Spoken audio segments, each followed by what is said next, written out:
लगाओ पुती.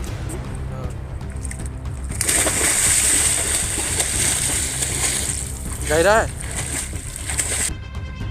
नाशिकच्या सिडको परिसरातील कामटवाडा येथील तरुण उद्योजक विजय नारायण घाडगे वय वर्ष 38 यांचा नर्मदा परिक्रमेदरम्यान नदी पात्रात बुडून दुर्दैवी मृत्यू झाला आहे. ते सातपूर औद्योगिक वसाहतीतील तुषार स्प्रिंग कंपनीचे संचालक होते.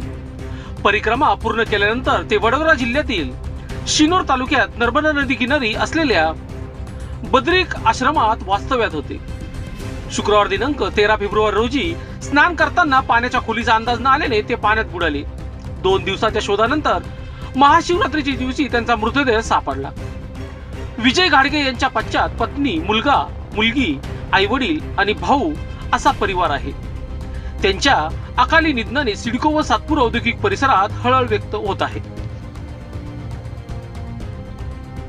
लोकशाही न्यूजसाठी बंटी आढाव, सिडको.